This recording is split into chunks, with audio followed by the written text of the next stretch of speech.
eta gatazka egoerak bizi dituzten edo bizi izan dituzten herrialdeen esperientziak ekarri nahi izan ditugu gurera. Horretarako, bost lagun, lau lagun eta gorka dauzkagu gurekin, eta haietako bakoitzak 10 minutuko tartea izango du, azalpena emateko eta behin lau hitzartzeak bukatuta zuen txanda izango da galderak edo ekarpenetarako. Aurkeztuko izkizuet, etorri direnak. El Salvadorretik Isela Sánchez etorri da, azalduko dugu pizka bat mugimendu honen historia, FMLN-eren historia. El Frente Farabundo Martí para la Liberación Nacional fue creado el 10 de octubre de 1980 como un organismo de coordinación de 5 estructuras políticas. El Partido Comunista del Salvador, las Fuerzas Populares de Liberación Farabundo Martí, el Ejército Revolucionario del Pueblo, la Resistencia Nacional y el Partido Revolucionario de los Trabajadores Centroamericanos, y posteriormente se constituyó en partido político legal a partir de la firma de los Acuerdos de Paz en 1992. Los acuerdos de Chapultepec se firmaron un 16 de enero y el fin de semana pasado se celebró en El Salvador el 25 aniversario de dicha firma. Con la firma de los acuerdos de paz se puso fin a 60 años de dictadura militar y se lograron valiosas conquistas en el ámbito de la reestructuración de los cuerpos de seguridad, así como en la construcción y el fortalecimiento de una institucionalidad democrática que hasta ese momento era desconocida en El Salvador. Desde Colombia, del Congreso de los Pueblos, Diana Herrera. El Congreso de los Pueblos es un escenario que nace en el 2010 del movimiento social y político de Colombia, que articula múltiples expresiones para desarrollar un ejercicio de legislación desde el pueblo, para la construcción de mandatos populares a partir de los acumulados y propuestas que orienten el qué hacer hacia la defensa de la vida, los procesos de resistencia en los territorios y la soberanía nacional, para lograr la construcción de un nuevo país con vida digna. Las propuestas que construye el Congreso de los Pueblos se plasman en los llamados mandatos, dentro del ejército de la legislación popular y la intención de mandatar lo que sucede en los territorios. Desde Colombia también Mauricio Vidales, Mauricio de Marcha Patriótica. Marcha Patriótica es un movimiento político y social colombiano de izquierda fundado el 21 de abril de 2012, cuyos orígenes se remontan al 20 de julio de 2010, día en que conmemoraba el bicentenario del grito independentista de 1810. Este día se llevó a cabo en Bogotá una movilización social denominada Marcha Patriótica y Calvillo Abierto por la Independencia. En ella marcharon cerca de 18.000 personas pertenecientes a diferentes organizaciones sociales de todo el país, contra las políticas del entonces presidente Álvaro Uribe y el colonialismo. Marcha Patriótica aboga, entre otros aspectos, por la salida negociada al conflicto armado, la reparación a las víctimas del mismo, la reforma agraria y la soberanía popular. Estos puntos son entendidos por el movimiento como pasos para alcanzar la segunda y definitiva independencia. Y el cuarto sería Alex Mackay del Sinn Féin de Irlanda. Tal vez no necesite presentaciones, pero el Sinn Féin es el partido que aboga por una Irlanda basada en los principios de la Declaración de 1916. En 1998, el Sinn Féin suscribió los acuerdos de Viernes Santos y desde entonces se encuentran en un proceso político de negociación y acuerdo para asegurar que todos los habitantes del norte de Irlanda puedan vivir en condiciones de igualdad. Estas últimas semanas hemos recibido noticias de la dimisión de Martin McGuinness y la convocatoria de nuevas elecciones. Esperamos que la intervención nos pueda dar claves para entender mejor la situación. Haciendo la traducción simultánea estará Gorka, así que bueno, un poco de paciencia con todos ellos y sin más les voy a dar la palabra a ellos y a ellas para que empiecen.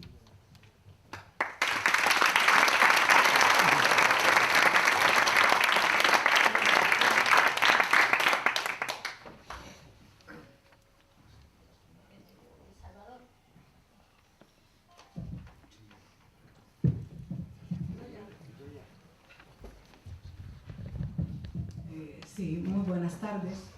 En primer lugar, agradecer la invitación a participar en este congreso, en el Congreso de Sortu, que es por el motivo principal que estamos acá, y también agradecer para venir a participar esta noche y hablar sobre los logros que se han conseguido después de los acuerdos, de la firma de los acuerdos de paz en El Salvador.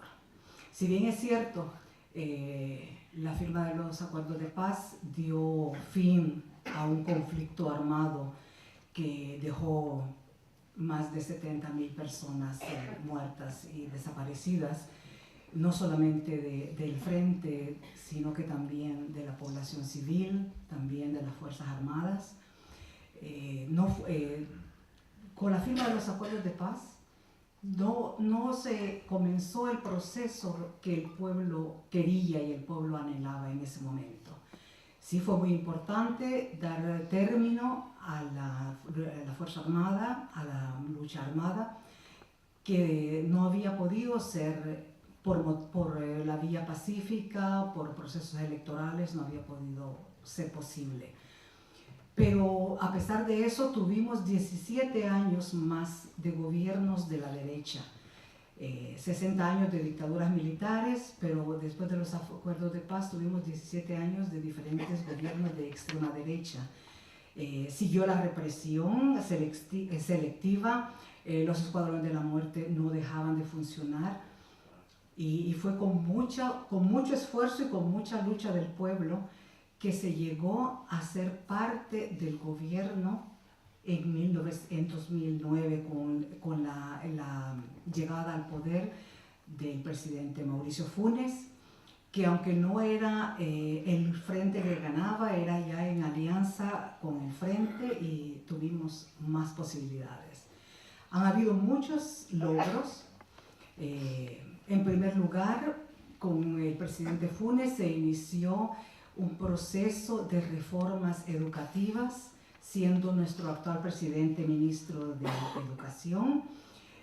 El plan escolar, el paquete escolar para los niños en El Salvador, debido a la pobreza, y aunque en la Constitución establece de que todos tienen derecho a la escolaridad, en la práctica no era posible por condiciones económicas, porque, bueno, el gobierno no se ocupaba, y aunque habían escuelas rurales y en las ciudades, pero no estaban equipadas, los profesores no tenían buenas condiciones y no se podía. También con el gobierno de Funes se inició un proyecto que se llama Ciudad Mujer, para darle capacitación a las mujeres, y actualmente hay más de 1,5 millones de mujeres favorecidas.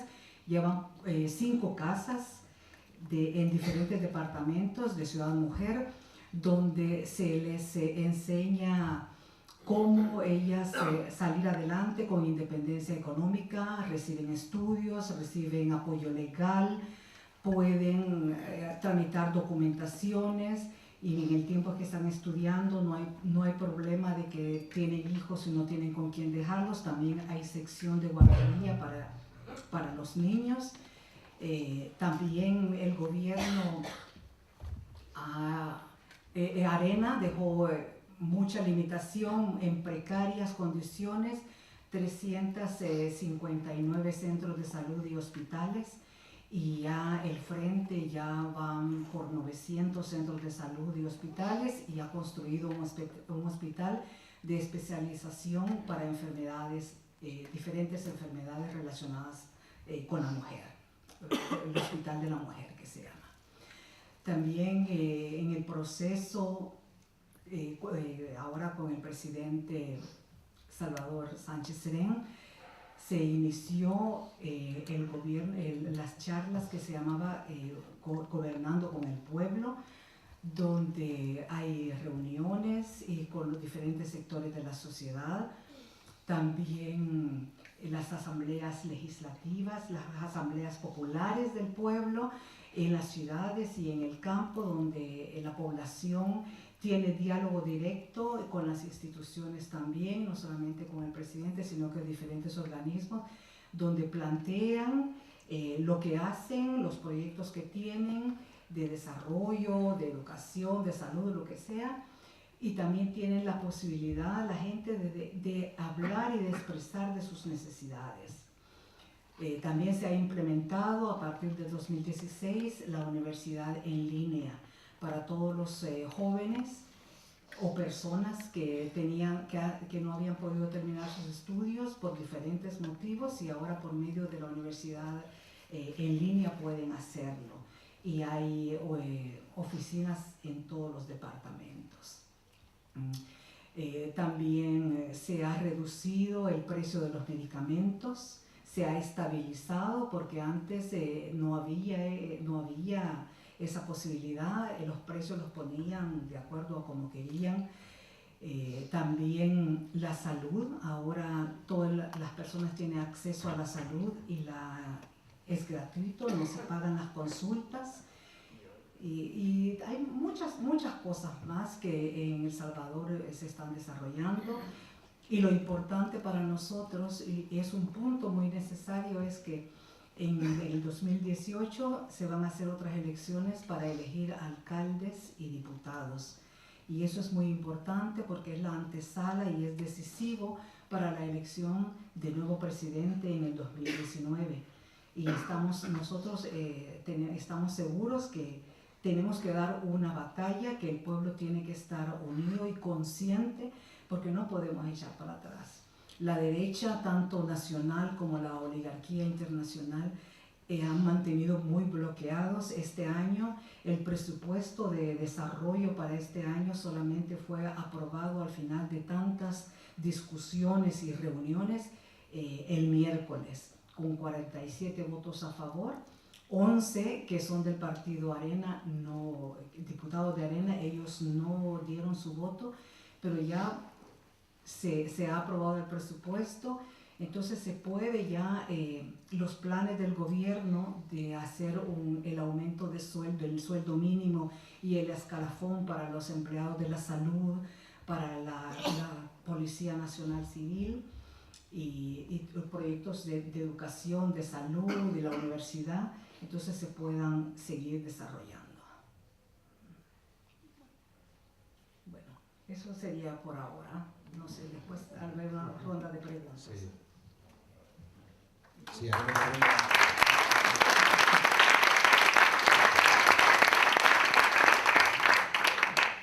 la ronda de preguntas e intervenciones después de que hayan hablado los 4 ponentes. Entonces, sin más dilación, le doy la palabra a Diana Herrera, que nos va a hablar en nombre del Congreso de los Pueblos de Colombia.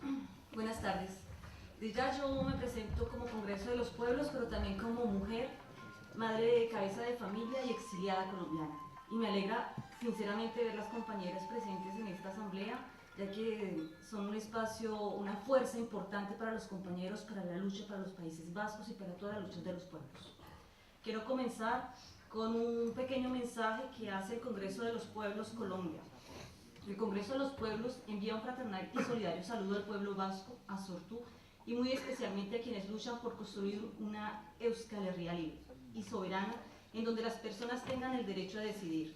Nuestra organización rechaza el inmovilismo de los gobiernos de España y Francia y sus políticas vengativas contra los y las luchadoras vascas, que se expresa en la persecución del movimiento social y en la aplicación de la política penitenciaria que afecta a las familias, comunidades y muy especialmente a quienes hoy se encuentran en las cárceles españolas y francesas por luchar por sus derechos. Quienes en Colombia defendemos el derecho a participar y decidir, quienes creemos en la sociedad debe tener un papel protagónico en el proceso de paz. Compartimos el anhelo que tienen ustedes para ser los y las que deciden sobre su futuro. El pueblo colombiano desde hace muchos años viene recibiendo su apoyo. La presencia de integrantes de la izquierda adversale en los momentos y lugares en donde nuestro pueblo ha luchado hace que los lazos de hermanamiento sean fuertes, con el recuerdo presente de Íñigo Eiguilius, luchador vasco asesinado en Colombia.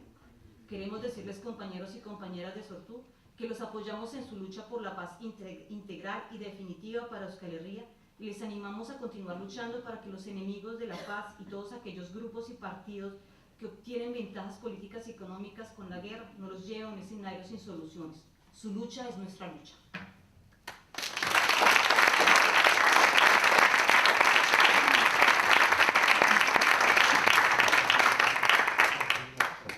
Como ustedes saben, en Colombia se viene desarrollando desde el 2016, se culminó los acuerdos de paz entre las FARC. se aprobó la Ley General de Amnistía que marca el camino de dejación de armas e incorporación a la vida civil y política de las FARC. No ha sido fácil, es un proceso difícil, sobre todo para la sociedad civil, para los movimientos sociales, para los defensores de derechos humanos, quienes han vivido asesinatos, hostigamientos, persecuciones, sobre todo, y pasamos también un saludo a nuestros compañeros de Marcha Patriótica, quienes han estado bastante afectados en este proceso de posacuerdo. Pero también tenemos que hablar sobre las mujeres. Las mujeres no han sido exentas en esta guerra. La persecución, los señalamientos, hostigamientos y asesinatos que están viviendo las defensoras de derechos humanos, lideresas sociales, indígenas, afrocolombianas y miembros de la LGBTI, quienes han desarrollado una tarea importante por garantizar a las mujeres el acceso a nuestros derechos en los territorios. No podemos hablar de garantías de paz y de promoción de participación política de las mujeres cuando no existen medidas de protección adecuadas. En esta forma de actuar del Estado se relaciona con el arraigo en la visión estereotipada que el patriarcado ha construido sobre las mujeres, instalada en la cultura y en los mandatos que dicha visión impone los acuerdos y la vida de la misma, pues cuando no se cumplen dichos mandatos, la violencia se intensifica y reproduce, tanto en lo público como en lo privado. Las mujeres son juzgadas por no seguir las normas de una sociedad y un Estado colombiano que responde con violencia cuando una mujer quiere traspasar los límites que nos imponen. Como ustedes saben, el 2 de febrero se inicia oficialmente las negociaciones con la mesa de con el gobierno y el grupo del Ejército de Liberación Nacional, el ELN. Nosotros como sociedad civil, como movimiento social, estamos esperanzados en este proceso, junto con el proceso ya, las negociaciones que han pasado en La Habana, porque vemos una posibilidad que el pueblo pueda participar en este proceso, que la sociedad civil se integre y negocie también junto al Estado. Desde el exilio, desde la migración, también queremos abrir los espacios para la participación, porque no es solamente la situación que viven los colombianos, sino también los que están en el exterior, que en este momento no se han tenido en cuenta, no nos han escuchado, y por eso estamos abriendo espacios para que todos los colombianos que se encuentren de manera legal o ilegal puedan participar, puedan dar su voz y puedan acompañar a este proceso de paz. Vemos desde la sociedad civil un proceso importante, ya que nos movemos allí muy fuerte, para que la voz de la comunidad y sus organizaciones sociales puedan participar realmente en la construcción de paz. Por eso, desde el Congreso de los Pueblos venimos aportando a un gran diálogo nacional por la paz, junto a diversas expresiones y sectores sociales que se van juntando en algo que venimos llamando una mesa social. También desde la diáspora colombiana migrada y en exilio venimos proponiendo un espacio de interlocución con la mesa del ELN y el gobierno, que los llamamos los cabildos transfronterizos, como ejercicio de participación en la comunidad que resiste en el exterior. En tanto personas migradas, consideramos que en el proceso de negociación con el ELN, la diáspora colombiana debe participar desde sus expectativas y condiciones, en tanto que personas migradas en condiciones de exilio y o refugio. Esta participación debe hacerse con un enfoque diferencial, teniendo en cuenta el género, la generación, la diversidad sexuales y étnicas, las razones o causas de la migración y el exilio, el lugar en donde se vive y el estatuto de residencia o trabajo que se tiene.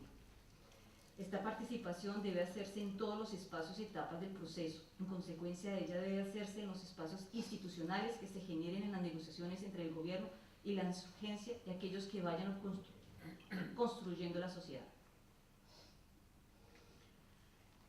En este momento, la sociedad civil tiene mucha esperanza frente a estas mesas de negociación. Esperamos lograr tener la voz, esperamos que se paren los hostigamientos, los asesinatos, las persecuciones, porque en el momento en que se está haciendo la negociación, simultáneamente se están atacando a la sociedad civil, los defensores de derechos humanos, los líderes sociales, los campesinos, los indígenas, están siendo asesinados y masacrados, porque el gobierno no le interesa que el pueblo negocie también. El gobierno no le interesa que el pueblo colombiano levante su voz y diga: nosotros también tenemos derechos y nosotros también queremos sentarnos con ustedes a negociar, porque no es solo la insurgencia, es todo el pueblo colombiano, desde el interior del país como la gente que está en el exterior. Ustedes perdonarán, les voy a leer algo y la pronunciación es muy buena.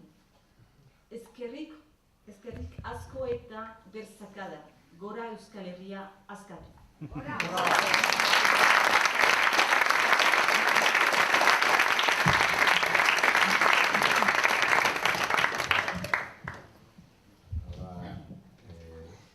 Mauricio Vidales nos hablará en nombre de la Marcha Patriótica, también de Colombia. Muchas gracias. Buenas noches a todos y todas, compañeros, compañeras, amigos, amigas, camaradas. Es un honor y de verdad un sentimiento de gratitud inmensa en nombre del pueblo colombiano, el que nos brinden este espacio, demostrando siempre el pueblo vasco esa gran capacidad de solidaridad y por su propia historia de lucha por su soberanía, ese internacionalismo que lo llevan en vuestros corazones y vuestra historia. También muy contento de estar aquí con las compañeras de El Salvador y mi compatriota, una compañera del movimiento Congreso de los Pueblos. Entonces, como ella ha avanzado y por cuestiones de tiempo no podría yo contextualizar históricamente lo que ha sido el conflicto social, político, económico y armado de Colombia, pues daré unas pinceladas, pero me remitiré a lo que son los retos del acuerdo firmado entre la FARC y el gobierno colombiano. Respecto a los orígenes del conflicto, considero de que no es reciente, no son los 60 y pico de años de guerra, sino mucho más, y me remitiré a cuando el libertador Simón Bolívar tuvo que salir huyendo prácticamente de las huestes santanderistas que traicionaron ese proceso que era de construcción de una patria grande. Y desde ahí viene dividida nuestra sociedad, una sociedad que heredó el sistema excluyente, heredero de la corona española, la clase privilegiada de los criollos que no querían soltar sus privilegios y mucho menos integrarse con otros países como lo soñaba el libertador para construir esa patria grande. Entonces, en el siglo XX, después de que no solo Colombia, sino Venezuela, Bolivia, Perú y gran parte de Latinoamérica, no solo los países bolivarianos, se liberan de la corona española, empieza el retroceso y empezamos a caer en manos del imperio norteamericano, con la aplicación de la llamada doctrina Monroe, contra la cual Bolívar lucha, pero como les digo, es traicionado y sale. Y todo esto se traduce en que va penetrando Estados Unidos nuestra economía, nuestros tejidos sociales, hasta en los primeros años del siglo XX. Ya saben ustedes, en el año 28 se traduce en la primer masacre de las bananeras por la United Fruit Company, que hoy por hoy todavía tiene una deuda impagable y sigue los paramilitares en el Urabá, con otro nombre, la Chiquita Branch, han patrocinado grupos paramilitares para seguir asesinando a los sindicalistas. O sea que esa clase criolla sigue todavía castigando a su propio pueblo. Y en ese contexto surge una gran resistencia en Colombia, múltiple, no solo la FARC, sino el ELN, el EPL, los Quintín Lame, el M-19. Colombia es un país muy combativo y el pueblo quiere la libertad, pero es tan abismal la diferencia que, claro, no se ha logrado consolidar incluso la unidad del mismo pueblo. No obstante, para no extenderme mucho en eso, después de casi 60 años de lucha, se han sentado la insurgencia de la FARC y el gobierno a negociar.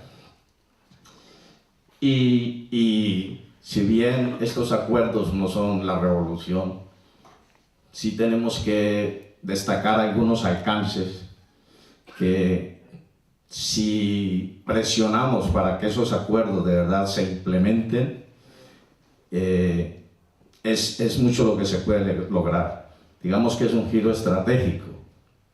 Ahora El conflicto político, social y económico continúa.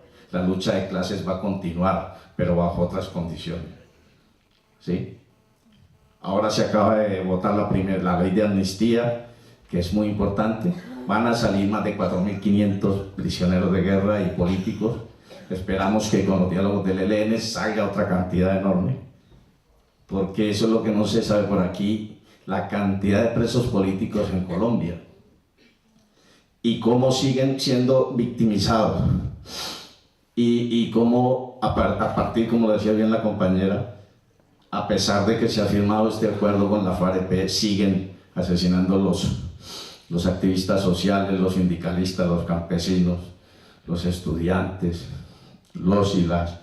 Perdónenme lo del discurso de género, lo llevo adentro, pero no puedo limitarme en eso porque entonces se me entorpece la fluidez. Que dicho sea de paso, uno de los aspectos muy importantes a tomar en cuenta en este acuerdo fue que por primera vez en todos los acuerdos que se han dado a nivel mundial entre fuerzas insurgentes y Estado, se tomó la visión de género. Y no solo en la cuestión del lenguaje para la redacción de los textos, sino a nivel de lo que va a ser la restauración.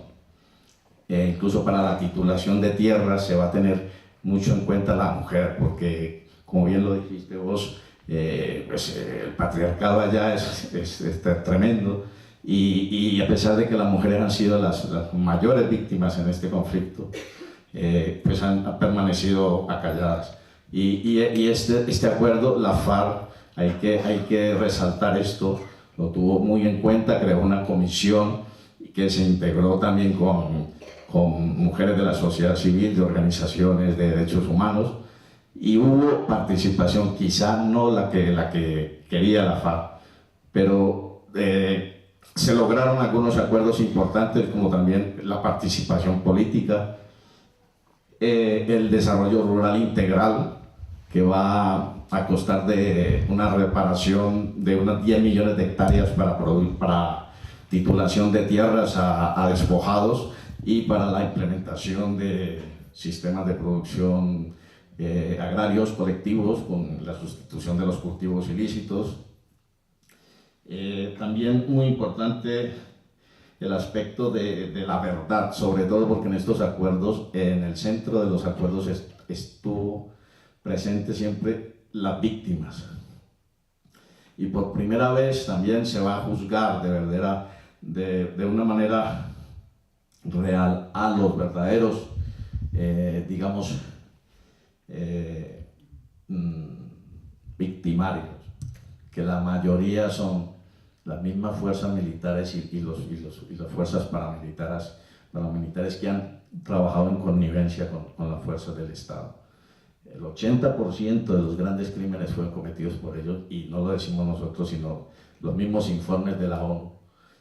Y lo importante de este acuerdo es que la reparación va a ser de tipo restaurativa, no es punitiva, sino que es restaurativa, incluso a partir de la verdad, porque está obligado el victimario a reconocer, y eso ya para la víctima es una restauración, e incluso sería, si es por parte de agentes del Estado, la garantía de no repetición. Entonces, eso es muy importante. La Jurisdicción Especial para la Paz que se ha creado con este acuerdo tiene alcances que no se han logrado en ningún otro acuerdo en el mundo. Se ha puesto como modelo para muchos otro tipo de conflictos, aunque cada país y cada sociedad tiene unas condiciones particulares y de verdad es muy difícil trasladar de uno a otro, pero quedan ciertas experiencias que, como en este proceso, también se han nutrido de otras. Quisiera sobre todo resaltar eso, que la verdad va a ser muy importante, y por eso es que ciertos sectores de la extrema derecha están asustados, porque, por ejemplo, la extrema derecha liderada por el uribismo sabe que incluso sectores militares están en contra de él, porque él no quería apoyar esto, porque sabe que es la verdad la que se va a saber, ¿sí? Y cuando estos militares hablen, seguro que irán por él la Corte Penal Internacional. En este momento lo que estamos defendiendo también es sobre todo la implantación rápida y efectiva de la Jurisdicción Especial para la Paz y que se haga efectivo precisamente el mecanismo de fast track, porque Colombia es un país de leguleyos. Cuando una ley para aprobarla puede pasar un año votado en una cámara, en la otra, y miles de procedimientos, le ponen micos. Entonces el fast track es un procedimiento aprobado por el Congreso extraordinario para que una ley pueda en un mes, ya está, por ejemplo, la ley de amnistía se aprobó muy rápido, ahora están con la ley de la Jurisdicción Especial para la Paz, que esas leyes son las que van a dar cumplimiento a los acuerdos. Algo muy importante también es el desmonte del paramilitarismo, que fue un punto donde se demoraron más de 6 meses, porque, claro, es un tema que el gobierno colombiano le costaba reconocerlo, ¿sí? Le costaba reconocer que ha cometido crímenes de Estado en connivencia, creando una fuerza paramilitar. De hecho, que esa ha sido una parte de la doctrina de seguridad nacional de Estados Unidos desde los años 60, que impulsó muchas dictaduras en Latinoamérica, como vosotros sabéis, y que Colombia aparentemente se ha mantenido como una democracia, entre comillas. Solo necesitó un tiempito muy pequeño de ni 3 años con un militar que pusieron, Rojas Pinilla, para después crear el llamado Frente Nacional, que fue la repartición del poder entre los dos, en el bipartidismo entre los liberales y conservadores. Entonces, para resumir, lo que pedimos es seguir con esta presión internacional para que se dicten con celeridad las leyes que permitan implementar estos acuerdos. Sobre todo, bueno, todos, pero es prioritario el desmonte del paramilitarismo, que tampoco se va a desmontar con la instauración de una ley. Se van a crear una serie de cuerpos élite, de choque, alarmas tempranas, pero no es solo eso, porque esta cultura del narco heredada, o una subcultura heredada del pensamiento o de la degeneración del pensamiento que ha traído el narcotráfico, pues ya se ha permeado en la sociedad, ¿sí? Incluso ha permeado todas las esferas políticas y administrativas. Llegó a tener tanto poder que cuando estaba Uribe Vélez llegó a ir Salvatore Mancuso, uno de los jefes de las autodefensas, lo llevó Uribe Vélez al Congreso de la República a hablar, a defender, a reivindicar su proyecto, y incluso reconocieron que el 35% de los congresistas apoyaban las tesis del paramilitarismo. Entonces es una lucha muy ardua. Con esta firma no se alcanza nada, pero estamos esperanzados que al menos se ha dado el primer paso. Los acuerdos tienen puntos muy importantes, como les digo, la restauración de tierras, la participación política, la visión de género, la restauración de las víctimas, la sustitución de cultivos, la restitución de tierras a campesinos. Ahora necesitamos que el proceso con el ELN avance, tenemos que apoyarlos todos, presionar por la mayor participación, que es una de las banderas del ELN, la participación comunitaria, y creemos que al llegar a unos acuerdos, el ELN con el gobierno, y ojalá se sumara el EPL también, y con el desmonte del paramilitarismo, pues podemos soñar con un mejor futuro para nuestro país. Pero no va a ser difícil, repito, la lucha continúa, la lucha de clases no desparaliza, y necesitamos, y estamos seguros que lo recibiremos de ustedes, la solidaridad. Muchas gracias.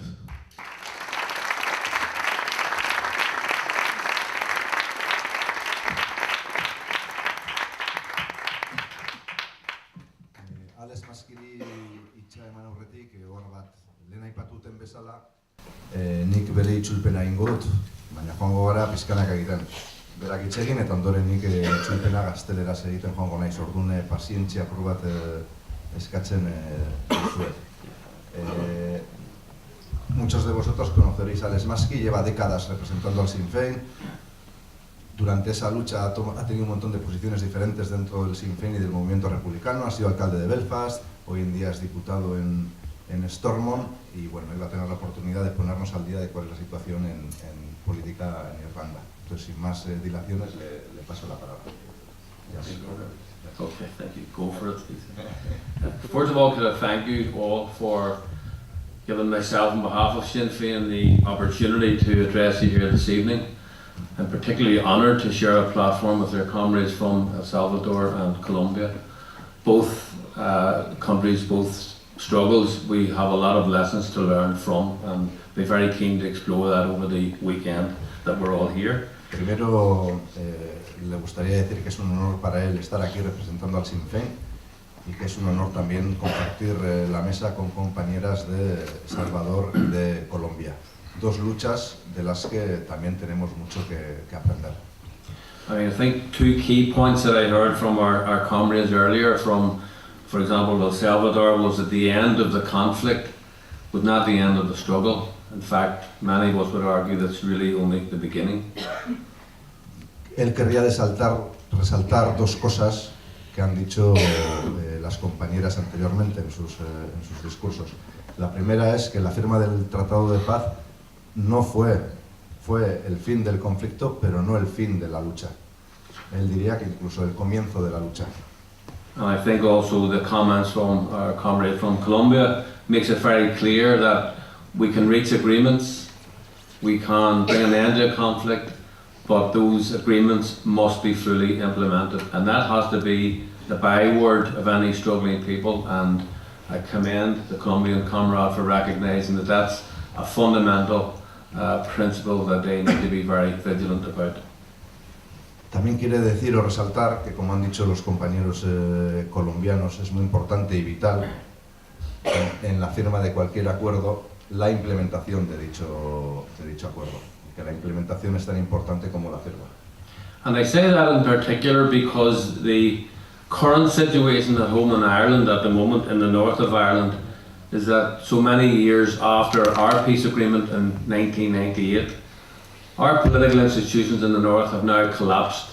We have withdrawn legitimacy from those institutions simply on the basis that our unionist partners in government are not implementing the agreements which they committed themselves to over the last many years, and that is not acceptable to us.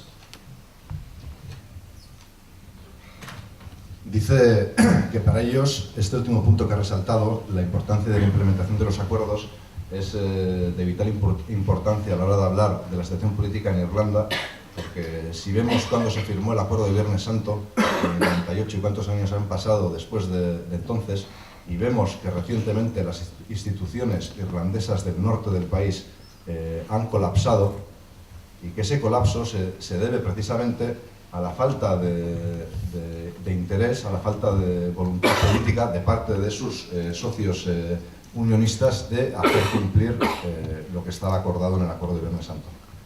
Many of you will know, at least will have some understanding of the history of our peace process, and I will go through that in a moment. But many of you will understand the basis of our peace process, and that has meant that from 1998, both the Irish and the British governments are co-guarantors of our agreement, the International Treaty, the Good Friday Agreement. Muchos sabréis o conoceréis detalles sobre el proceso de paz irlandés.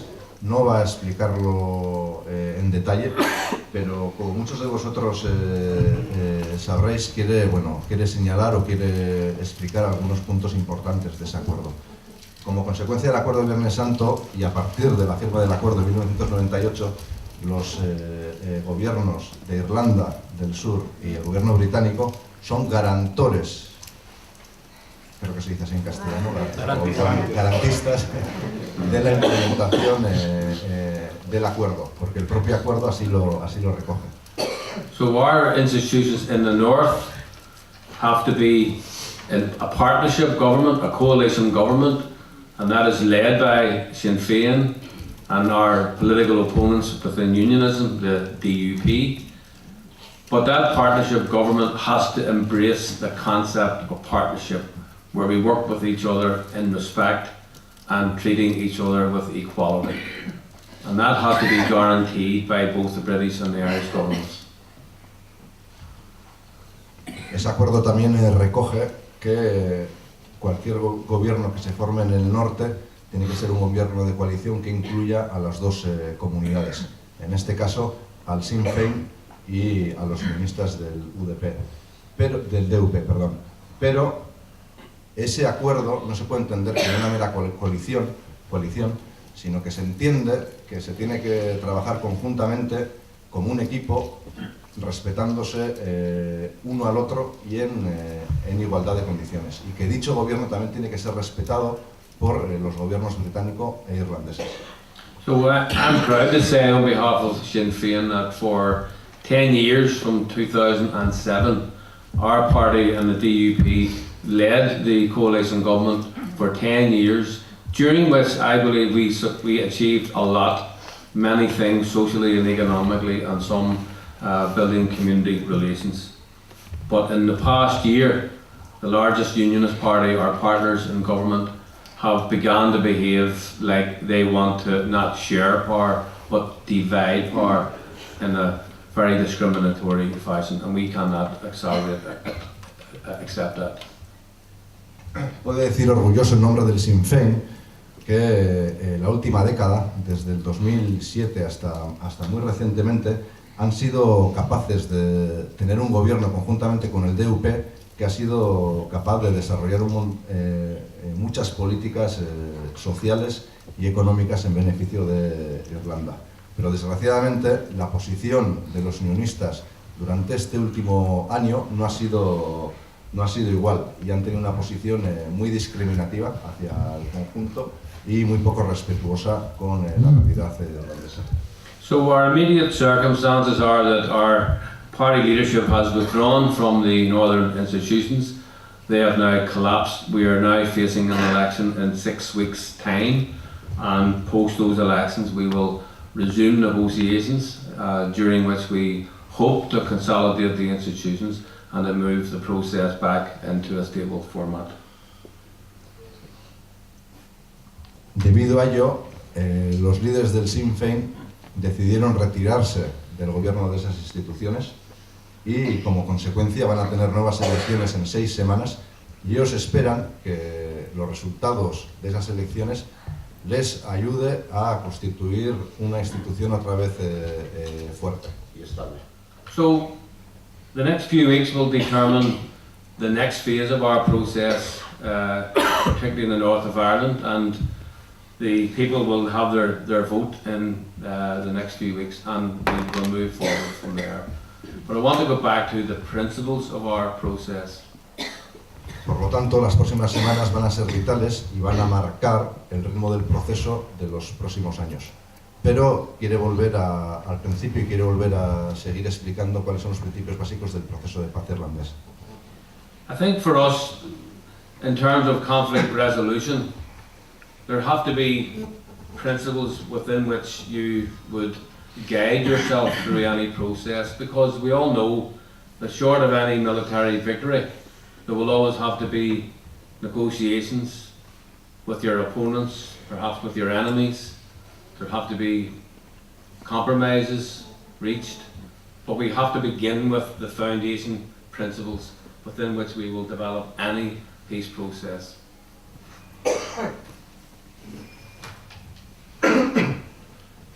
Bueno, entendiendo o hablando de los principios de la resolución de conflictos y entendiendo que si no se puede conseguir una victoria militar, la solución viene por el acuerdo, por el diálogo y la negociación, muchas veces negociaciones con tus adversarios, con tus enemigos.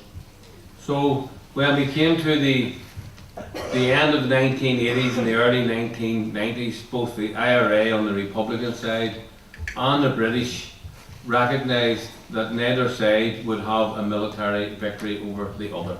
Al final de los 80, principios de los 90, tanto el IRA como el gobierno británico llegaron a la conclusión de que ninguno de los dos podía alcanzar la victoria militar. And from a Republican leadership perspective, we believed in no circumstances it actually would be wrong to continue an armed campaign which you knew would not succeed but would continue for another 30 years if we so chose. Y desde el punto de vista de los líderes republicanos, tenían claro que, sabiendo que no iban a poder alcanzar la lucha militar, no podían o no debían de plantear continuar una estrategia armada durante las siguientes décadas, 20-30 años. And I think that the IRA, for their part, in that period, if you look at the history of their operations and their activity, they were sending a very clear signal to the British government. We will do whatever it takes for how long it takes to build a new Ireland, in Ireland, free from British rule. So the IRA was making it very clear that even if they cannot win a war, they will never ever concede defeat. Y si miramos un poco la historia y si miramos un poco la actividad armada del IRA de aquellos años, nos daremos cuenta que el IRA estaba mandando una señal muy clara al gobierno británico. Y esa señal era que nunca iban a cesar, nunca iban a dejar de luchar por una Irlanda unida. Y que si los británicos continuaban o persistían en su negación y en su actitud represiva, ellos iban a continuar la lucha tanto como fuese necesario. So the political struggle, if you like, began to take prominence because both the British and the Irish Republicans, ourselves, and people within the Irish government began to realise that we have to make a change, we have to develop something from a war, from conflict, into something more peaceful and democratic. And we ended up over a period of years, particularly when the IRA again took a unilateral initiative for a ceasefire in 1994, we formalised an actual peace process and a negotiation process.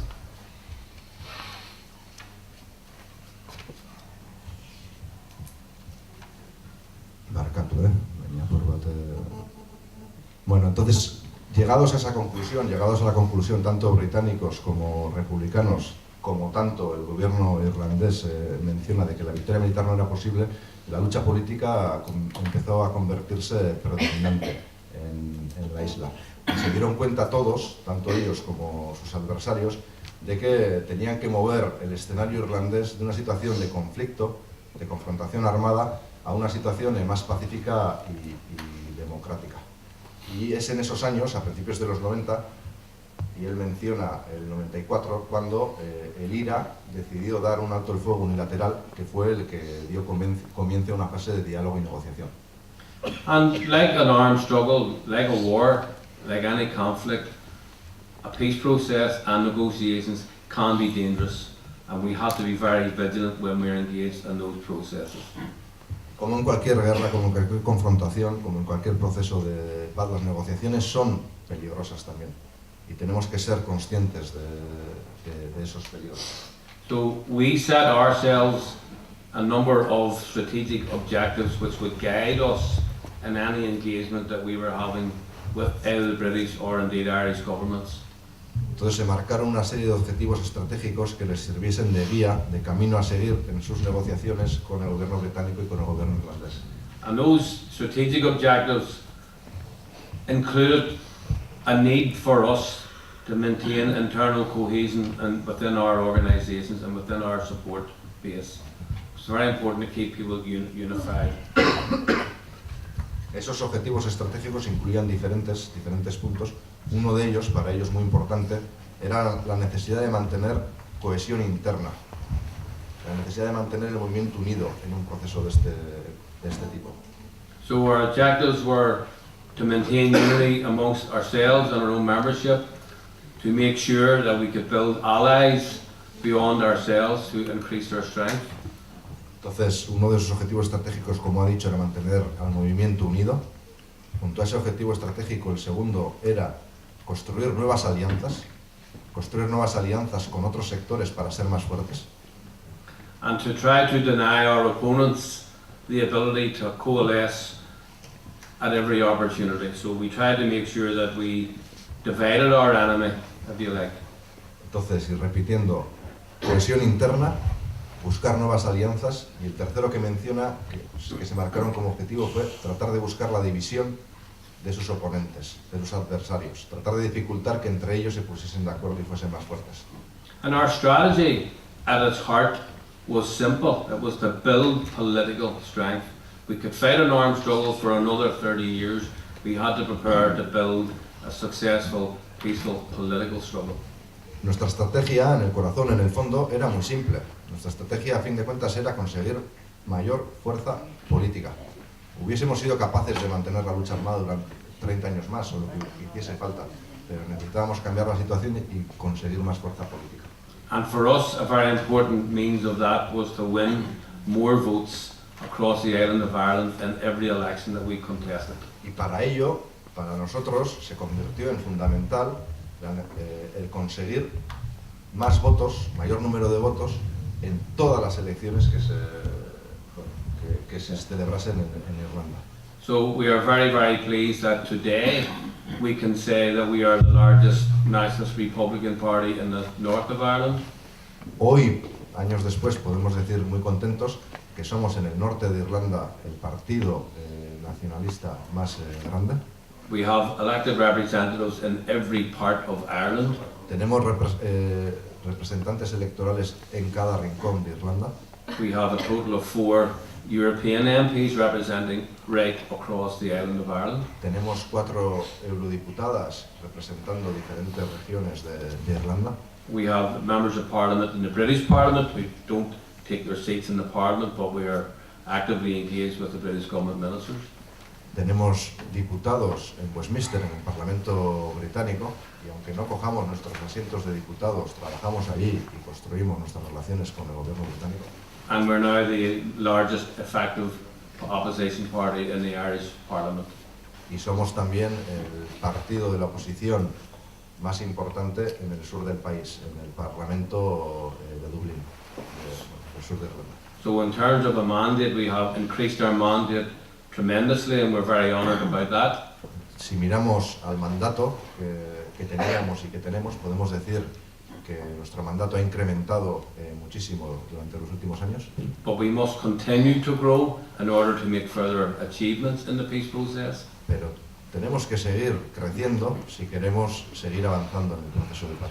And most importantly for us, we need to continue to winning popular opinion across the island of Ireland, to mobilise that popular opinion to support us in campaigns, in equality campaigns, justice campaigns, and campaigns to resolve the issue of victims of our legacy, just to name that for an Y example. más importante que ello, tenemos que seguir ganando el debate en la opinión pública para seguir consiguiendo activistas que continúen las campañas, que se movilicen y construyan campañas en diferentes temas de justicia social, de víctimas del pasado, etcétera, etcétera.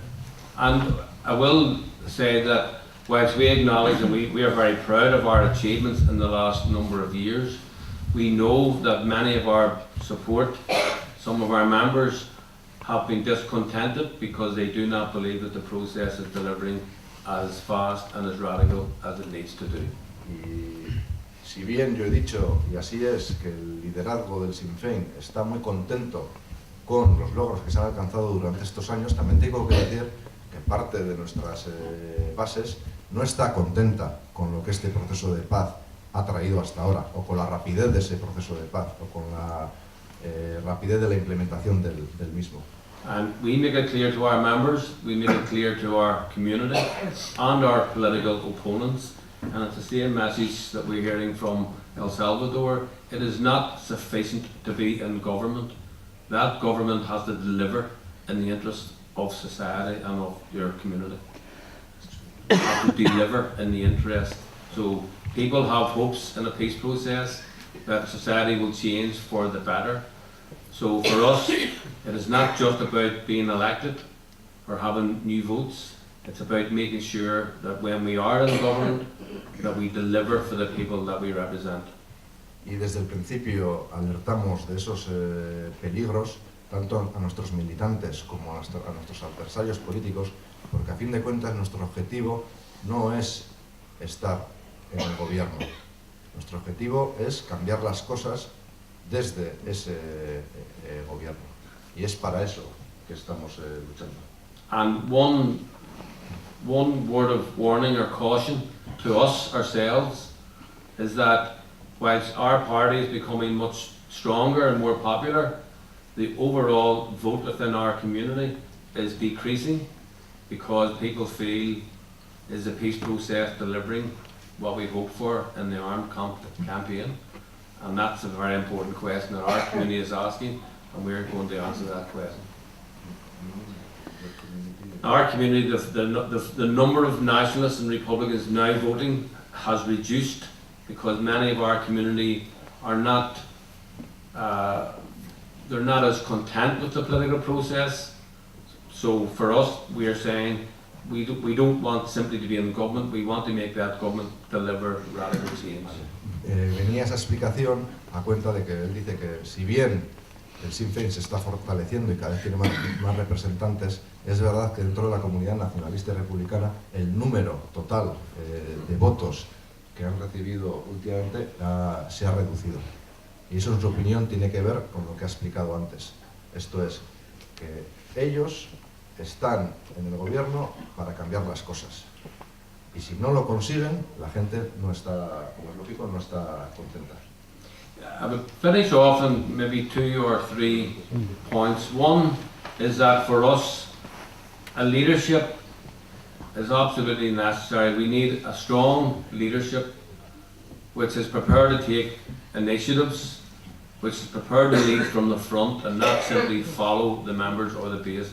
Leadership has to give firm leadership. Quiere acabar volviendo a mencionar o mencionando 2-3 puntos diferentes. El primero es que, en su opinión, hace falta siempre un liderazgo fuerte, un liderazgo importante, un liderazgo que sea capaz de tomar iniciativas, de arriesgar y de no seguir siempre a las masas. And sometimes when a leadership will take a unilateral initiative, that can upset members because sometimes members feel that you're taking too many risks or you're giving concession to your enemies. Y cuando te arriesgas y cuando ese liderazgo toma decisiones de manera unilateral hacia adelante, puede pasar que parte de tus bases se enfaden, parte de tus bases no lo entiendan porque consideren que esas decisiones conllevan demasiados riesgos.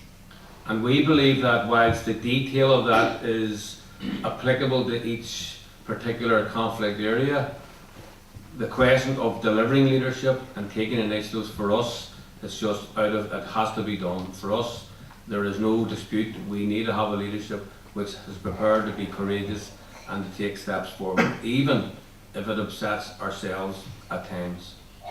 Pero si bien él cree, y sin entrar en muchos detalles, que eso es aplicable a diferentes conflictos y a diferentes lugares, desde su punto de vista y desde su opinión, la necesidad de un liderazgo que sea fuerte es fundamental.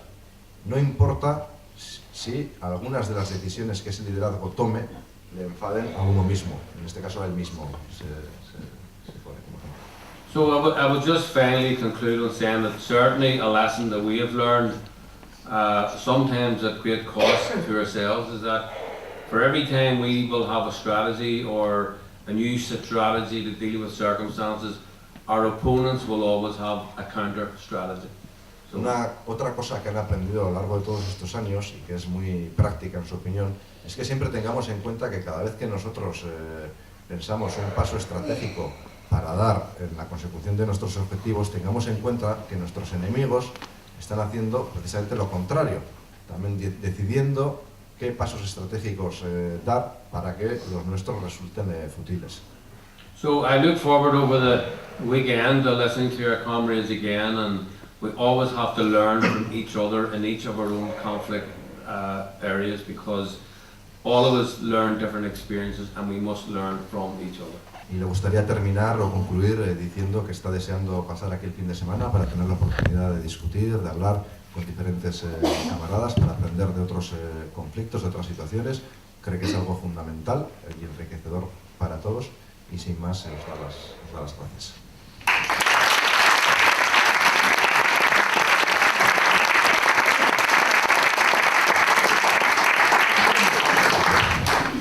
hitz egin diguten izarien bidez, ikusi dugu edo aztertu ditugu hiru gatazka ezberdin, bai Salvador, bai Kolombia eta bai Irlandako egoeraz gehiago jakiteko aukera izan dugu. Voy a seguir en castellano, porque tenemos invitados en la sala que no hablan euskera, entonces, como decía, hemos visto que no hay dos conflictos iguales y que, por lo tanto, no hay dos procesos de resolución iguales. Hemos visto que la transformación de conflictos o la resolución de conflictos, a fin de cuentas, se trata de alcanzar con tu oponente un escenario o unas reglas de juego diferentes que permitan a todos seguir trabajando, seguir luchando para la consecución de unos objetivos políticos, pero que en sí mismo un proceso de paz, un proceso de resolución, un proceso de transformación, llamémosle como lo llamemos, no significa el fin de una lucha, sino más bien todo lo contrario, el comienzo. Estamos viendo cómo hemos visto cómo en El Salvador les llevó años llegar al gobierno y que el hecho de llegar al gobierno en sí no ha constituido tampoco el fin de la lucha. Desde el gobierno continúan y tienen todavía muchas luchas en adelante. Las FARC y el gobierno colombiano recientemente han firmado un acuerdo de paz y ahora están peleando para que ese acuerdo de paz consiga implementarse. El ELN ha anunciado recientemente que van a dar inicio a las conversaciones entre sus representantes y el gobierno colombiano. Y del caso irlandés, que nos es probablemente más cercano, hemos escuchado también todas las dificultades que conlleva un proceso de estas características. Entonces, antes de daros la posibilidad de que hagáis preguntas o comentarios, me gustaría decir que tenemos en la sala, aparte de las compañeras que han hablado, tenemos a otros representantes también que han venido de diferentes lugares del mundo. Por eso estoy hablando también en castellano. Tenemos a compañeros que han venido de los países catalanes, tenemos a compañeros, veo por ahí, de Córcega, a compañeros de Marruecos también, de la Vía Democrática, a gente de Andalucía, compañeros de Francia también. Entonces, bueno, me gustaría a la vez que, bueno, os doy la palabra para que hagáis preguntas a cualquiera de los ponentes. Me gustaría también decir que si alguno de los invitados de la comunidad internacional le apetece hacer una intervención, le invito a que la haga y nos hable un poco de su situación. Pero os pido a todos, en cualquier caso, brevedad. Tenemos más o menos 30 minutos para las preguntas y las respuestas y sin más dilación, bueno, adelante.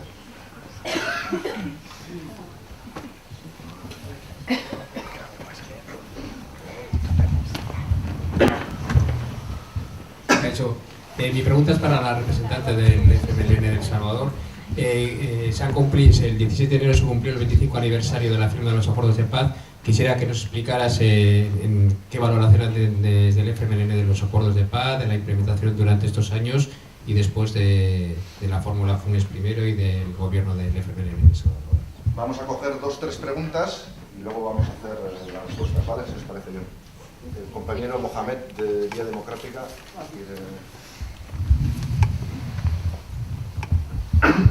Bueno, buenas tardes y felicito compañeros de Sortu, sobre todo sobre ese evento que nos... buenas tardes y felicito a compañeros de Sortu por ese evento y también contar con nosotros participando y aprendiendo de vuestra experiencia aquí. Yo creo que cuando toca la hora de la paz hay que saber cómo construirlo también, ¿no? Desde los conflictos sociales. Y yo creo que un par de cuestiones, sobre todo Salvador, nos gustaría saber cómo desde el gobierno ahora, cómo se plantea la cuestión de género. El tema del aborto, por ejemplo, porque has hablado del tema de la salud, es importante, y el tema del aborto que todavía sigue pesando fuerte en las sociedades latinoamericanas en general, se toma como un tabú. Y entonces y también el tema de la integración regional, cómo se trabaja, porque es importante ahora, como Latinoamérica vive un nuevo ciclo de lucha ahora. Entonces, la integración regional, cómo se trabaja. Respecto a Colombia, ya yo he hablado con compañero Mauricio y lo que se ve en los acuerdos de La Habana, ¿no? Son 300 páginas. Y yo creo que no se ha dado demasiado tiempo para explicar bien a la ciudadanía los detalles de esos acuerdos, porque son 300 páginas y no creo que todo el mundo ha tenido la oportunidad de leerlo detalladamente. Y también en ese momento mismo de las negociaciones se notaba la debilidad un poco del movimiento popular, y eso no era un factor positivo y esperemos ahora con la incorporación del Ejército de Liberación, que tiene también una buena implantación urbana, va a ayudar en entender los alcances de esos objetivos de la paz. Y respecto a Irlanda, el Brexit, cómo va a afectar las aspiraciones soberanistas en Irlanda. ¿Lo va a reforzar o va a reforzar más la hegemonía británica? Y sobre todo vosotros tenéis un trabajo importante en las instituciones europeas en eso. Y también si se puede explicarnos ese tipo de gobierno de unión, ¿no? que se recoge en esos acuerdos, si es un gobierno de cohabitación o algo similar. Y gracias. Han sido 5 preguntas de Mohamed, pero serán respondidas todas. No sé si hay alguna otra pregunta o si no ya...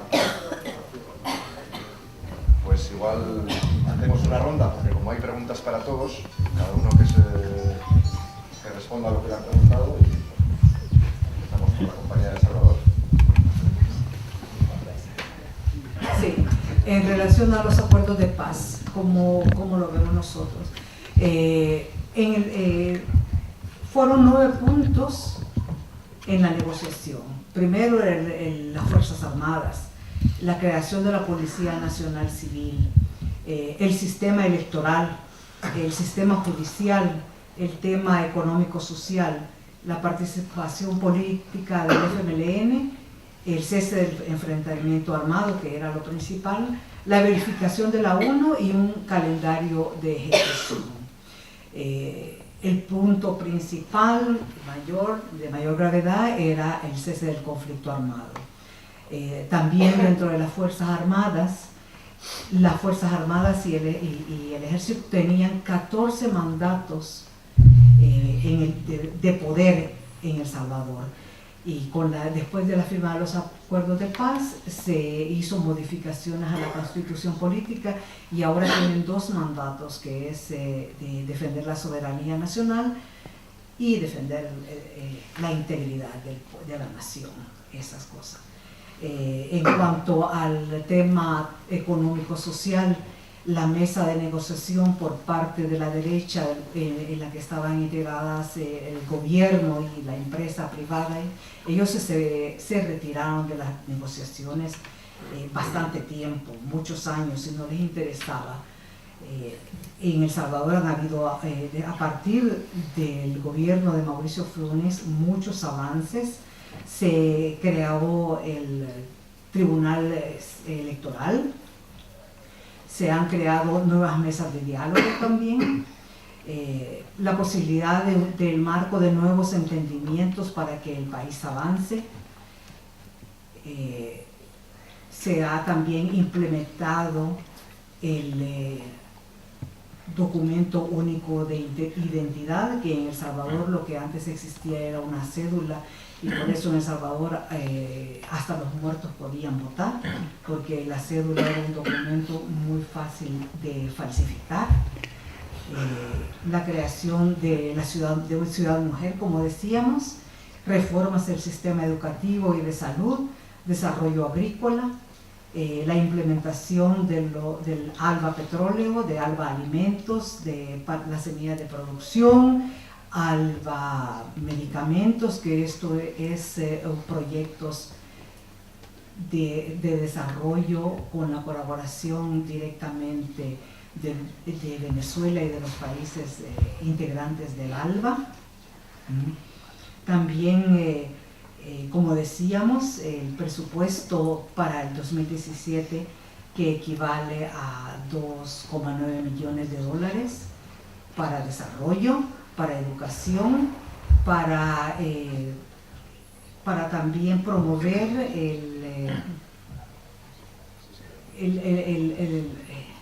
para los veteranos de guerra, tanto del FMLN como del ejército.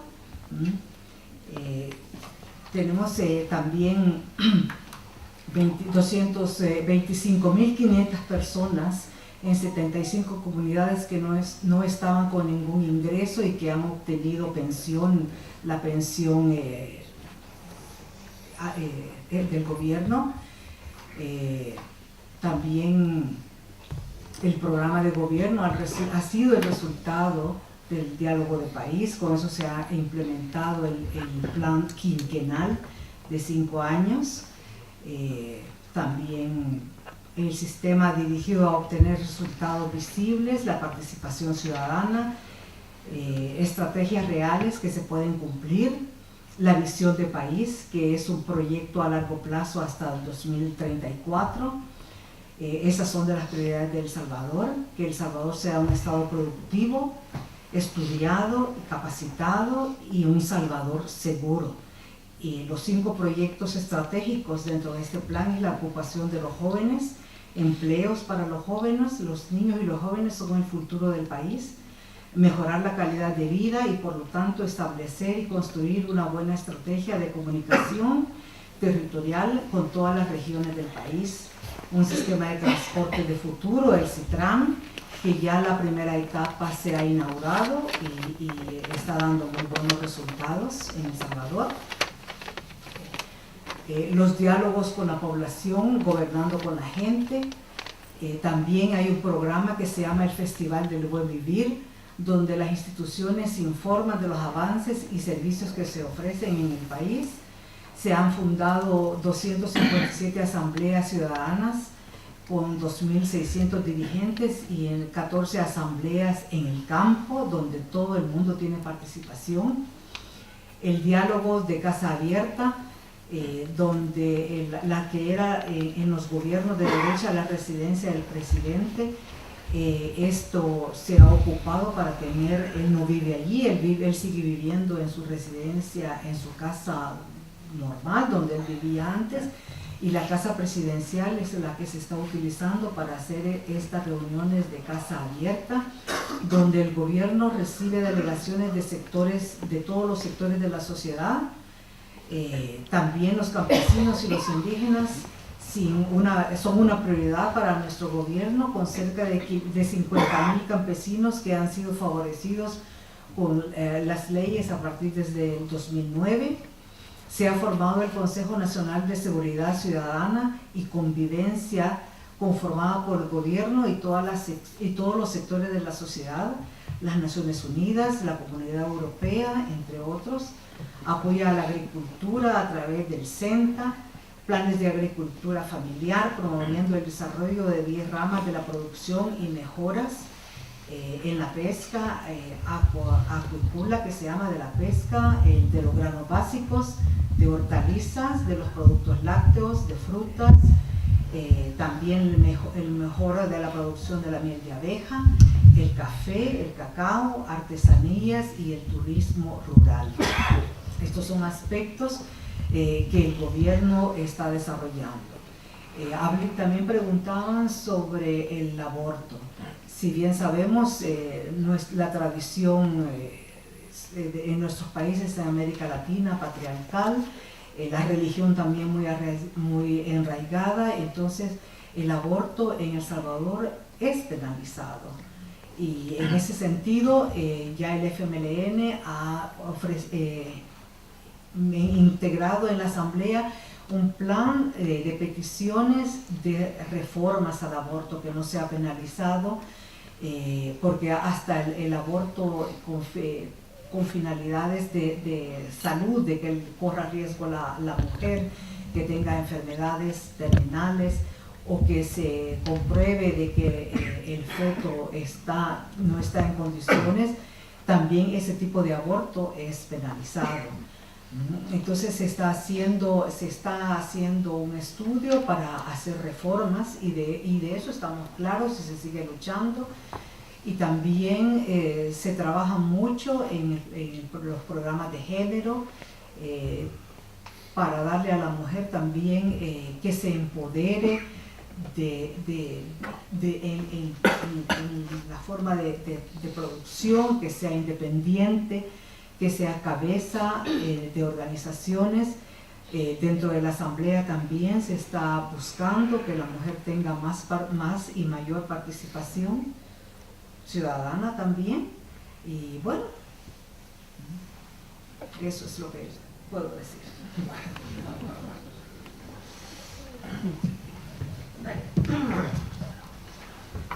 Bueno, más como para decirles que cuando se firman los acuerdos en La Habana, la sociedad civil, digamos que estuvo manipulada por los medios de comunicación,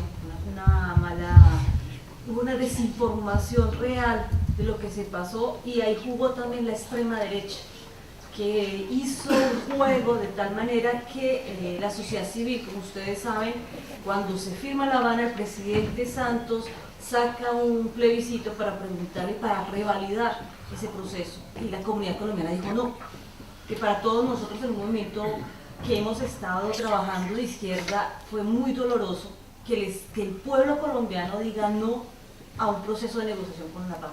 Pero también somos claros que los medios de comunicación tuvieron un papel muy importante ahí, que la extrema derecha en cabeza del expresidente Uribe, jugó mucho y manipuló de tal manera la información que la gente tuvo miedo de salir a las calles y decir sí queremos la paz, sí queremos estas negociaciones.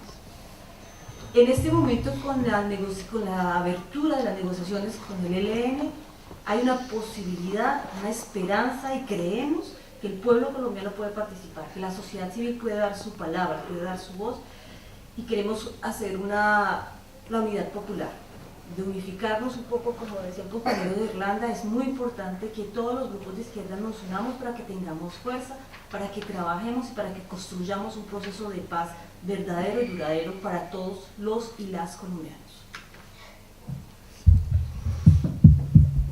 Sí, quisiera complementar un poco lo que acaba de decir Diana en cuanto a la manipulación mediática. Y esto complementado con unas cifras que ahora por razones de tiempo se me escapó decirlas, pero si ustedes, que son brutales. Por ejemplo, Colombia ostenta el deshonroso puesto del primero en el mundo en desplazados internos. Más de 6 millones de desplazados internos. Por encima de Sudán, por encima de todos. En el exilio nos encontramos más de 6 millones de colombianos, muchos emigrantes económicos o sociales, como los llamamos nosotros, y de ellos más de 800.000 exiliados políticos, algunos con estatus de refugiado, otros con solicitud de asilo, y 250.000 desaparecidos. Hay varias cifras, ¿no? La fiscalía dice que 100.000, otros 80.000, otros 50, pero se dice que pueden llegar a ser 250.000 desaparecidos, sumando todas las víctimas de las dictaduras del Cono Sur en los años 60, 70, en Argentina, Chile, Uruguay, Brasil, Paraguay, Bolivia. Sumando todas esas dictaduras, los desaparecidos no alcanza a ser ni la mitad de los de Colombia. Qué tristeza. Entonces, con ese régimen de terror que se ha instaurado, es muy difícil con 6 millones de exiliados, con 6 millones de desplazados, con grandes cuadros en el exilio, pues enfrentar esa batalla tan desigual. ¿sí? Entonces el movimiento, y han dividido el movimiento social colombiano. Precisamente yo hablaba de un giro estratégico y la FARC lo ha entendido así, no solo para el interior de nuestro país, porque también tengo que resaltar aquí algo que si no hubiera sido por el comandante Chávez y por el comandante Fidel, esos diálogos, esa apuesta por la paz de la FARC no se habría dado, porque él influenció tanto a la insurgencia, ellos con su palabra y su experiencia, como al gobierno colombiano también lo convenció de que era necesario llegar a iniciar esas conversaciones. Y respecto a que es un mamotreto de 300 páginas, claro, es muy difícil saber todo lo que está ahí, una mínima parte de la población lo habrá leído. Y si revisamos bien, ahí hay aspectos muy importantes, vuelvo y lo repito, que podemos implementar, pero somos nosotros, el pueblo, el constituyente soberano, el que hará realidad eso. Somos nosotros, precisamente buscando la unidad, de la convergencia de todos los sectores sociales democráticos, no solo tienen que ser revolucionarios, pero al menos democráticos, de izquierda y revolucionarios de verdad, pero unidos en un gran frente popular, podremos tratar de crear una hegemonía política. Pero esto, ya vuelvo y lo repito, será un trabajo arduo, pero que es muy posible. Y con el inicio de las conversaciones con el ELN, se espera un buen camino de unidad. Creo que lo podemos lograr. Por eso, repito, es necesario apoyar mucho ese proceso para que sea también, para que no se dilate mucho y presionar para que de verdad haya mucha participación comunitaria, social, todas las bases sociales del país. On the question of Brexit, the people of the North in the majority voted to remain in the EU, and the British government have said that that's going to be ignored, that once they begin the negotiations with the EU for a Brexit, that the North will have no say in the negotiations. Primeramente, respondiendo a la pregunta sobre el Brexit, quiere primero puntualizar y explicar que la mayoría en el norte de la isla, en el norte de Irlanda, votó a favor de permanecer en la Unión Europea. Y que el gobierno británico ya ha hecho saber, ya ha comunicado que una vez que las negociaciones sobre el Brexit empiecen, no se va a tener en cuenta la opinión mayoritaria de los irlandeses. And in the manner in which the British government have outlined their strategy for their negotiations, it's quite clear that we are going to end up with some form of a border back in Ireland again. Y por cómo el gobierno británico ha anunciado la estrategia para esas negociaciones, parece claro que vamos a acabar este proceso teniendo otra vez una frontera dentro de la isla de Irlanda. And that is totally contrary to what was agreed in the Good Friday Agreement, which was to remove all of the borders in Ireland. Y eso va contra uno de los principios fundamentales de los acuerdos del Acuerdo de Viernes Santo, que precisamente decía que se tenía que caminar hacia la eliminación de esa frontera. So in the first, we are campaigning for the North to have a special designated status within the EU if British go ahead with their Brexit. Entonces, por una parte están peleando y trabajando para que el norte de Irlanda tenga un estatus designado especial dentro de la Unión Europea una vez se consume el Brexit. And we are engaging with those communities in the north, including unionist communities who voted to remain. We're engaging with them to convince them that staying in the union with Britain is not in their own interest and that they should join with the rest of us in Ireland. So that is an opportunity for us. Y paralelamente han comenzado también relaciones con aquellas comunidades que sin ser nacionalistas votaron para que Irlanda continuase estando en la Unión Europea y les están tratando de convencer de que la unión con el Reino Unido no es a favor de sus intereses y que la unión de Irlanda sí lo es y que por tanto el Brexit va a generar o está generando una situación de riesgos pero también de oportunidades para ellos. But there will be very obvious and serious challenges to Ireland as a whole, not least on an economic basis. So it's very dangerous for us at this moment. Pero está claro que el Brexit supone una serie de riesgos importantes para el conjunto del país, no solo para el norte. The government in the north, as a result of the Good Friday Agreement, is that the two communities share power on the basis of equality. And that's at the core of the political institutions. Refiriéndose a la segunda pregunta de Mohamed, dice que el acuerdo de Viernes Santo contempla que las instituciones del norte de Irlanda se tienen que gestionar entre las dos comunidades basado en un principio de igualdad. Y eso es algo que está en el centro del acuerdo de Viernes Santo. We have a mandatory coalition based on and formed on the basis of the parties with their proportionate mandate sharing the ministries in the office. Tienen, o el acuerdo contempla la obligatoriedad de formar un gobierno que incluya a las dos comunidades o a los partidos que hayan conseguido los apoyos necesarios de las dos comunidades. So for 10 years, for example, we had 5 parties in our executive. Para que os hagáis una idea, durante la última década han tenido a 5 partidos en ese ejecutivo de Stormont. At this moment we have 2 parties in the executive, En este momento tienen a 2 partidos en la ejecutiva. and my party represents the nationalist community and the unionist party represents the unionist community. Y el Sinn Féin representa a la comunidad nacionalista y el DUP representa a la comunidad unionista hoy en día. But the agreement commits both communities to work together, sharing that power and treating all of the citizens absolutely equally. Pero el acuerdo de Viernes Santo obliga a las dos comunidades a compartir esa institución y a tratar a todos los ciudadanos del norte de Irlanda de manera igualitaria. We have safeguards in the legislation to prevent discrimination against one community by another. Tienen salvaguardas legislativas que impiden la discriminación de ninguna de las comunidades.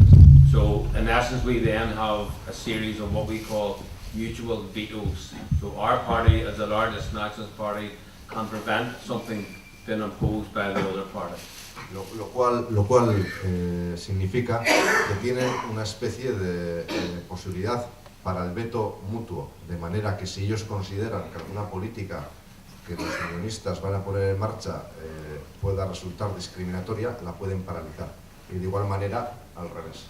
But contrary to the Good Friday Agreement, one party now, the Unionist Party, they are now using their veto to prevent change and equality for women, for travellers, for ethnic minority communities, for the LGBT community, for the Irish language and Irish identity. So we now have a party which is using their veto to prevent change, to block change and to deny equality for citizens, and that's why we have said from last week we are no longer allowing Pero, those institutions. a diferencia de durante los últimos años, durante este último año, los unionistas dentro del gobierno de Stormont están utilizando ese veto para vetar todo tipo de iniciativas que se hacen desde el Sinn Féin y que tienen como objetivo promover la igualdad entre aquellas comunidades más perjudicadas, como son, o sectores, como son las mujeres, la comunidad de gay y lesbianas,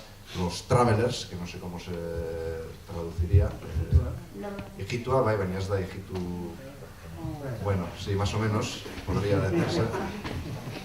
Pero bueno, en definitiva, para políticas de igualdad que ellos han tratado de promover en el gobierno de Stormont para promover la igualdad entre los sectores más perjudicados están siendo vetadas constantemente por los unionistas.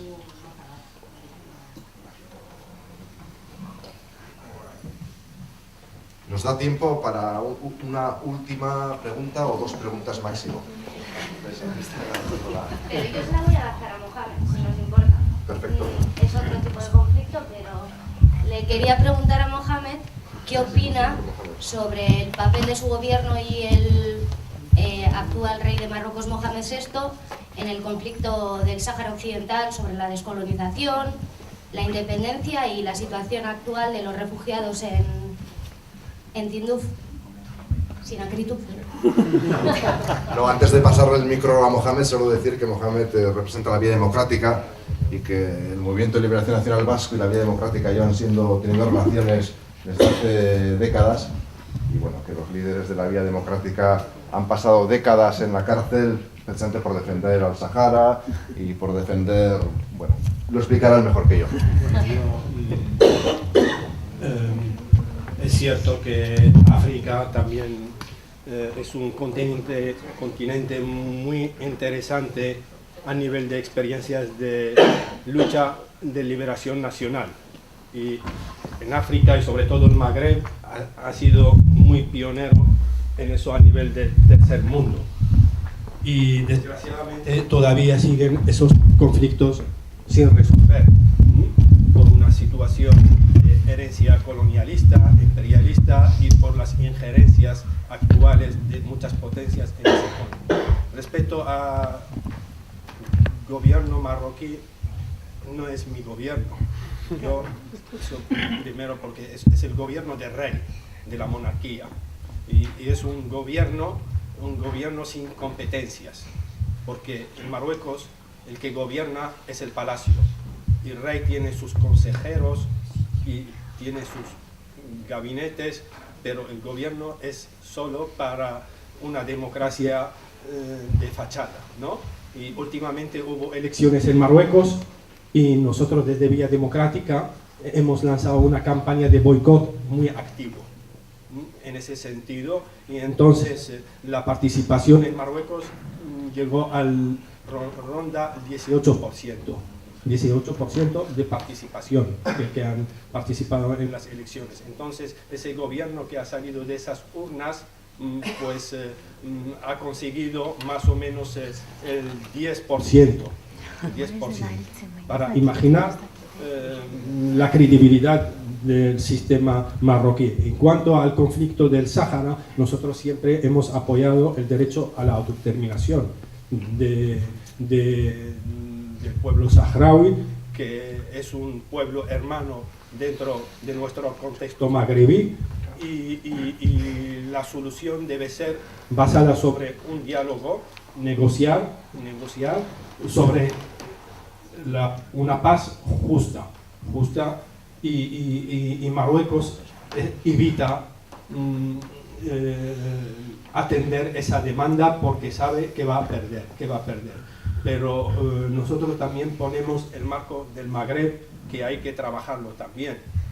Hay que trabajarlo porque esa paz en el Sáhara nos va a ayudar a todos los pueblos del Magreb a aspirar a lo que hemos vivido siempre así juntos. Y ahora la situación es difícil en ese conflicto por el Estado Islámico, porque está en nuestra región, y el régimen de Marruecos lo utiliza como garantía frente a Estados Unidos, a la Unión Europea, para prevenir de atentados, de avances. Entonces eso afecta mucho, es un factor nuevo en la región y afecta mucho que va a haber una salida pronto al conflicto del Sáhara. Marruecos intenta alargarlo. Entonces aquí la presión internacional es importante. Y gracias. Shukran.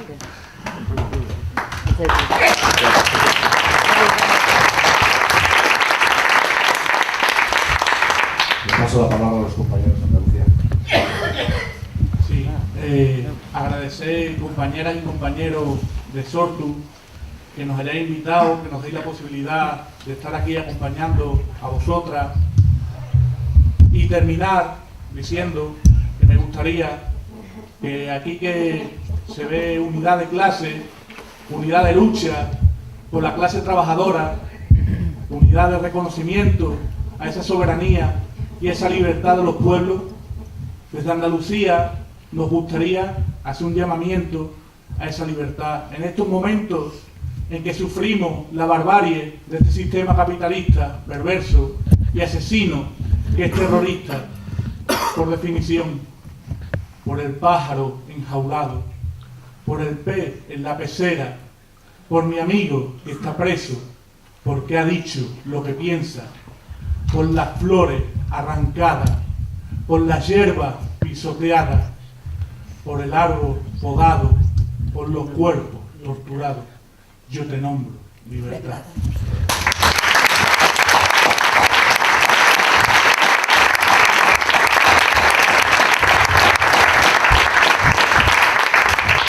Bueno, pues yo sé que este debate daría para largo, que habrá muchas dudas, muchas preguntas, pero tenemos que dejarlo aquí. Me gustaría recordar que mañana se celebra el Congreso de Sortu en Bilbo. Vienen más de 40 delegaciones de los 5 continentes, y no es un decir, tenemos delegaciones que vienen de Europa, de América, de África, de Oceanía también, y de Asia.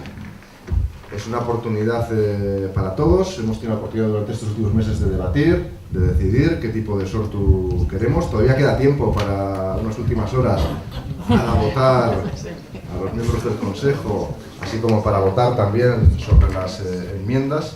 Sin más, muchas gracias a todas, muchas gracias a todos, y me gustaría agradecer a los ponentes por habernos tan bien explicado la situación de su proceso.